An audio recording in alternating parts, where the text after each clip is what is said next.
Welcome, Joe Volpe, publisher Corriere Canadese. You already know it's the only Italian language daily newspaper in all of North America.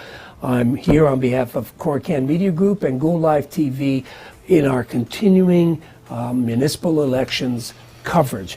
In this segment, we are looking at the trustees election in York Catholic District School Board. That's that area just north of Toronto, going from Vaughan way out to Richmond Hill and as far north as Newmarket, Aurora.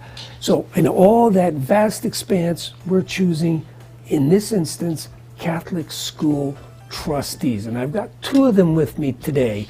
On my immediate right is Dominic Mazzotta. You're the trustee, an incumbent trustee from Richmond Hill. Yes. Good man, okay. And then to his right, directly in front of me, is Dino Giuliani. He's from the other end of the world, over in Vaughan, more specifically the Woodbridge area. That's correct. Okay, but you have a ward, and you don't, you just...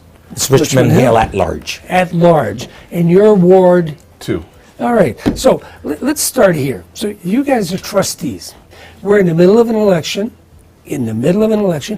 But unlike other elected officials, you remain trustees. In fact, I think you have to go to meetings after this.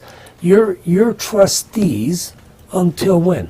November the 30th of this year. Which means that's the time that a new trustee who gets elected on the 22nd We will have an inaugural meeting first week of December, where they swear in the new trustees. So until the 30th, Dominic Mazzotta and Dino Giuliani are trustees. That's and correct. you're here obviously because you want to be trustees on December the 1st. Hopefully.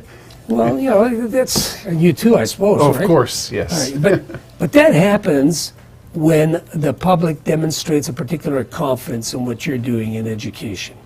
So, Dominic, why don't you go first? Why don't you tell me what the big issues are for Catholic school supporters? Not the other ones, you know, they've got another school board, right? So, in your school board, what are the big issues in Well, your... the big issues are preserving Catholic education. At times, people are talking about merging public and Catholic schools. That won't work. Catholic schools are schools that have a constitutional right of being there, but also the fact is that we have them for the last 150 years, and these schools are great schools. We graduate what makes many. them great?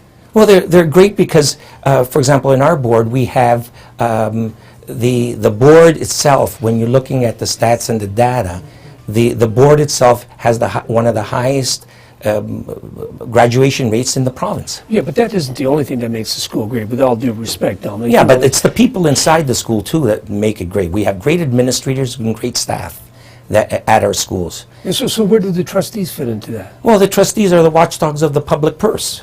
And when we're watchdogs of the public purse, we look at it and say to ourselves, you know, how could we make it better? How could we succeed? How could we have the students succeed and enhance learning? And that's the most important thing. Because you see, I ran in 2010, and my priority was putting students first. And no one else comes first but the students. So you've been elected since when? 2010. 2010. How about you, Dino? How long have you been? Since 1997. You're an old guy. A little old, yes. So you've been there for a long time. I've been there a very long time, So, yes. you know, and here you are from Woodbridge, from Vaughan. Everybody thinks that the only people who live in Woodbridge are Italian, but there's really a lot of people there, right? That's correct. Yeah. So, but do all those people in Vaughan, Woodbridge, agree with Dominic about its Catholic education? Yes, they do. In our area, it's very similar. Actually, throughout the board, and I think Dominic can concur, that we are all about Catholicity in our system. That's what makes us distinct over and above other systems. So it's a religion-based school system? That's correct, yes. And we take a lot of pride in that. And we pray every meeting. We pray all the time. You can see the difference between a Catholic and a public school just by walking in. How inviting a Catholic school is over and above other boards. Well, the board that's coterminous with yours had some really serious difficulties last year. I mean, we got involved. We're an Italian language newspaper, and here we are getting involved in social and cultural issues in a board that's not a Catholic board. So, explain to me for a moment what the differences might be. If I want to send my children, I don't have any anymore, I have grandkids, into Vaughan, why would I send them to your schools and not to the public schools? Well, Catholic education, and I have children in the system that have, my oldest has gone through the system, my youngest is still in the system. You guys are younger than me, I don't believe it. Catholic education is a choice, and it is one whereby our beliefs filter through the system. We invite everybody. You can just tell by the mood in the school versus a public school how inviting we are, more so than in other systems. We tend to bring our faith into what we believe through our education, and you can see there's a lot less. I have to say a lot less issues at high school with respect to. Perhaps, for lack of better words, a little bit of gangism. And Dominic, I want to agree with you, okay? Yeah. And so what you're describing to me is, a social cultural ambience That's right. that's different from another place. But Can I parents- add something to what Dino said? That'd be great. As long as you want to interrupt the No. interviewer, that's okay. That's okay. The issue of what we're doing in a Catholic school, in the olden days they used to say the 3 R's, teach them reading, writing, and arithmetic. There are 3 other R's that we teach in our schools, and that's respect for God, respect for your neighbor, and respect for yourself, for the respect aspect. Responsibility. You have a responsibility to your God, to yourself, and to your neighbor. And finally, rationale. Rationale, knowing what is right and what is wrong. And that's what we teach in our schools. Through Jesus Christ in our curriculum, Jesus permeates throughout the whole curriculum in our subject areas. And we do that and we emphasize it because it is important. Because as Dino said, we are distinct. Okay, so I'm a graduate of a Catholic school system too, but the one thing that my parents always said is, they took all of those things for granted. So I'm glad that somebody is still out there saying, this is what you must do. But the other reason you send somebody to school is grammar, math, reading, and civic responsibility. Of course. Do you guys still do that? Of course we do. Yeah, so the ACAO results, that's the standards by which Ontario measures the performance of, let's say the students, but they're really looking at whether the schools are doing a good job. In other words, if we think that kids in grade 3 have to perform at this level, how many of your kids perform at the level that we say? And if kids at grade 6 have to perform at this level, how many of your kids perform at that provincial level? The ACAO results weren't very good or very flattering for a lot of the school boards. What were they like for yours? The results for us were very good.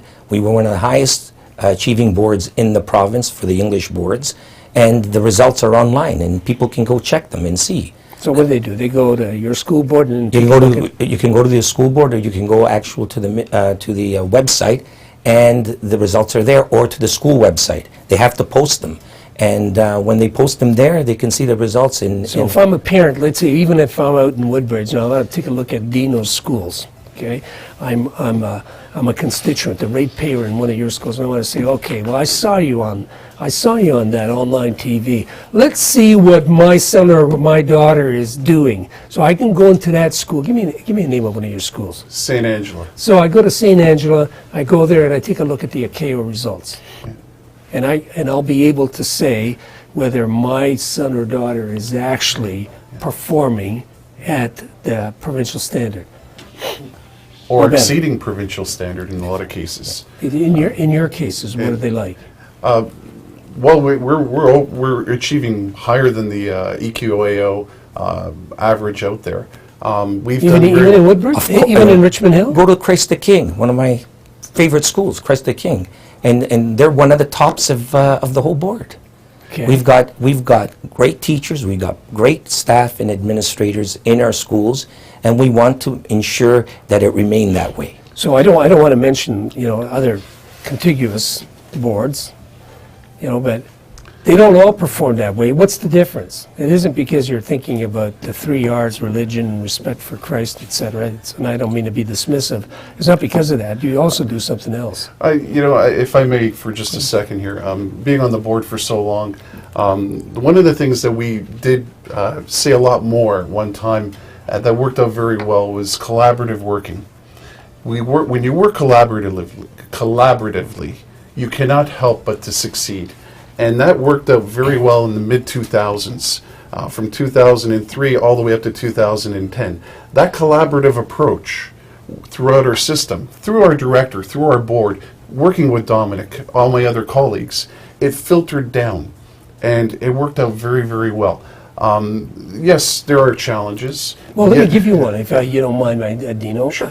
Dino Giuliani, you're running in Vaughan. I just want to remind everybody on that. And Dominic Mazzotta, you're running in Richmond Hill. So you're not in competition with each No, other. we work as a team. Okay, well, I'm glad to hear that, because one of the things, this collaborative work that you're talking about, the paper, Corriere Canadese, took a real interest in one of the programs that was part and parcel, and correct me if I'm wrong, but I think it's 21 schools in your system actually teach an extended day international language program. For us, the one that matters is Italian language, but it's not going to be long before there's going to be a lot of Spanish speakers and Filipino speakers and Portuguese speakers who will also want to have that international program. But you guys were in the process of cutting it. Why? Well, that's a bit of a story here. I certainly was one that was against cutting it because we have over 90% participation. We currently have Greek, Portuguese, Hungarian, other nationalities that are participating in the program. 90% participation, even though it's not their mother tongue, although it's not their family mother tongue.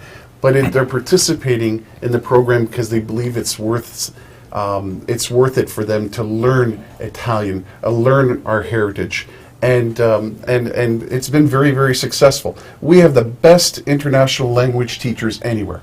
The participation rate. Who certifies them? Who hires them? How do you establish that program? Well, the Human Resources Department hires them.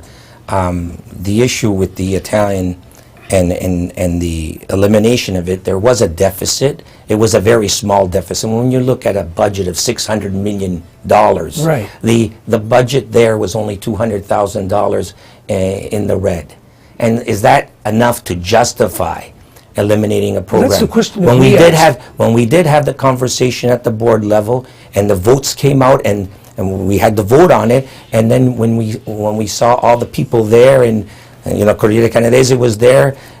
The issue was that there was one trustee in particular, Teresa McNichol from Newmarket, doesn't have Italian there. I don't have Italian even in my area. It's only in Woodbridge, in Vaughan, and we voted to support the program. And the vote was 4-4, and the program was saved.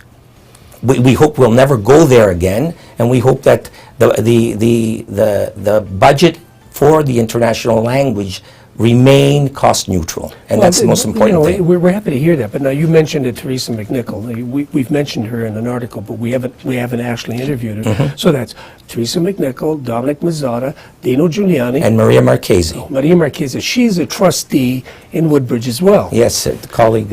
I represent the west end of Woodbridge, and Maria represents the east end of Woodbridge.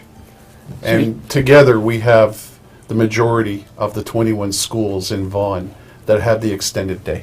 And so the other trustees actually thought it would be a good idea to deprive their colleagues, you and Maria Marchese, of the program that your parents want. Well, unfortunately, we can't always agree on every item, but myself, Dominic, Maria, and Teresa, we were able to save the program, and we're going to continue to save that program because it's worth keeping. Small deficits.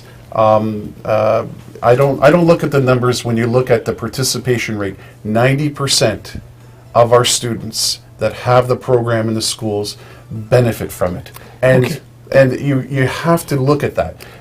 Dino, we can find money elsewhere within our budgets. I'm glad to see that you're looking, because $200,000 out of a $600 million budget, plus whatever else you have for capital outlays, doesn't seem to me to be a big amount. You're exactly right. Okay, so now we're just about at the end. I want to give you 1 second, 2 seconds to say one last word. Dominic Mazzotta, what should everybody do? I hope they will support me at the elections coming up next Monday.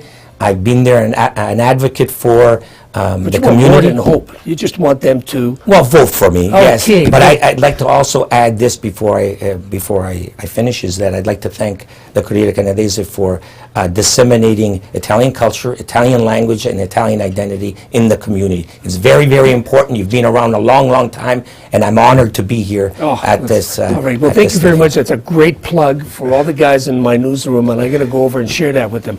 Dino, 2 words. You know, without having to repeat what Dominic said, I've been there a long time. I enjoy what I do. I enjoy working with my colleagues. I enjoy doing what is best for our students. Everything we do at that table has to benefit our students. I hope the parents of Ward 2 will see that my experience and knowledge and ability to work with my colleagues gets things done, and I look forward to serving again. Okay. I also thank you again for this. In 21 years, this is the first time I've ever been in such a program. Well, you know what? We're going Thank to you. try to follow you guys a lot more and follow your boards a lot Good. more, because we think that just like democracy, you know, eternal vigilance is the price of good products. So, you know, there you go. So it's Joe Volpe on behalf of Corriere Canadese, Go Live TV, Corcan Media Group, inviting you to follow us online. You can see down below. You can get us at corrierecanadese.ca or corriere.com, corriere.ca, and follow us on all social media.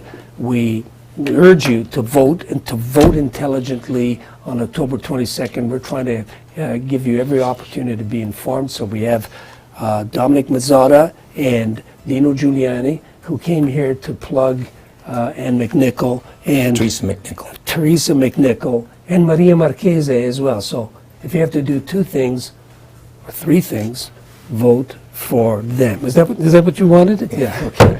Thank you very much for watching, and we'll see you at our next transmission.